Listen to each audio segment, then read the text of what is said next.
তো photo journalist যারা আপনারা যে পরিশ্রমটা করেন বিহাইন্ড দ্য স্ক্রিন থেকে, পর্দার অন্তরাল থেকে আপনাদেরকে মানুষ চেনে না, কিন্তু আপনারা মানুষদেরকে চেনান। সেই মানুষগুলোর কারিগর হচ্ছেন আপনারা। তা আজকে সেই সংগঠনের দেখতে দেখতে 29 বছর সাফল্যের সঙ্গে একজন গণমাধ্যম কর্মীর কাজ হচ্ছে আমার বিরুদ্ধে একটি অভিযোগ হবে, সেই অভিযোগটাকে আমি আমার ইনফরমেশন, আমি ইনভেস্টিগেশন করে সেটি আমি আমার মাধ্যমে আমি উপস্থাপন করব। কিন্তু আমরা অনেক সময় দেখছি যে একজন মানুষ একজনের বিরুদ্ধে অভিযোগ করছে, সেই অভিযোগটাকে আমাদেরকে আমরা নিয়ে এসেছি এবং আমরা বলবার চেষ্টা করছি সে তো অভিযোগ করেছে, কিন্তু সেই অভিযোগটা সত্যি কি মিথ্যা সেটি যাচাই করবার কাজ কিন্তু গণমাধ্যমের, সেটি কিন্তু গণমাধ্যমের কাজ। কিন্তু আমরা অনেক সময় সেই জায়গাটা, আমাদের রেসপন্সিবিলিটি জায়গাটা থেকে আমরা সরে যেতে চাই।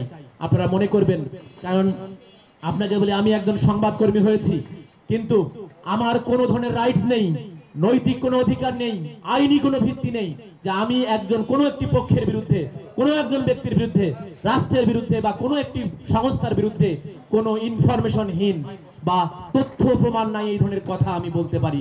এটি আমি আইনে আমি পারি না, নৈতিকভাবে পারি না, এবং আমি আমার বিবেকের জায়গা থেকেও পারি না। এই জায়গায় আমি আপনাদেরকে বলছি, যেহেতু আগামীর এই সাংবাদিকতা আপনাদের এই সুন্দর, এবং আপনারা জানেন যে রংপুরের সাংবাদিকতা হচ্ছে অনেক বড় জ্যান্টেল সাংবাদিকতা। সারা বাংলাদেশে এই রংপুরের সাংবাদিকতার একটা অনেক বড় হাইপ আছে, যে রংপুরের সাংবাদিকরা সব থেকে অ্যাক্টিভ, এই হাইপ কিন্তু সারা বাংলাদেশে আছে। আজকের অনুষ্ঠানের আলোচনা সভা, আজকের এই বাংলাদেশ ফটো জার্নালিস্ট অ্যাসোসিয়েশন রংপুরে 29তম প্রতিষ্ঠা বার্ষিকীতে শুধু একটি কথাই বলবো, বিগত দিনের ন্যায়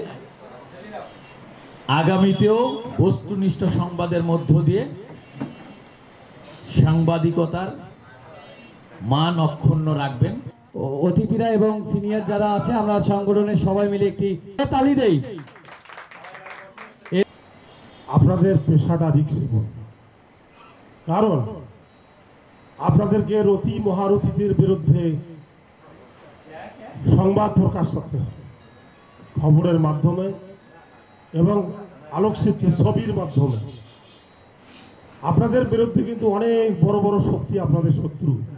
আপনারা যে সত্য, সমাজের যে দুর্নীতি পরায়ণ, সমাজে যে অনিয়ম দুর্নীতি হয় তার বিরুদ্ধে আপনাদের লেখনী, আপনারা ফটোর মাধ্যমে সমাজকে যে অবহিত করেন, এটাতে আপনাদের অনেক পরিশ্রম, অনেক রিস্ক। তা সত্ত্বেও আপনারা আপনাদের নিজের সততা এবং সাহস দিয়ে আপনারা আপনাদের দায়িত্ব পালন করে যাচ্ছেন, এজন্য আমি ধন্যবাদ জানাই। সেটা হচ্ছে রংপুরের উন্নয়ন। রংপুর তো আমাদের সবার রংপুর নাকি? আমি যেমন রংপুরকে ভালোবাসি, আপনারাও সবাই একই মন থেকে একই দিলে ভালোবাসেন।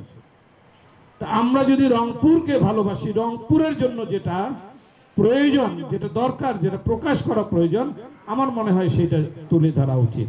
এবং কেক কাটা অনুষ্ঠানের সমাপনী এবং সভাপতির বক্তব্য রাখছেন জনাব মমিনুল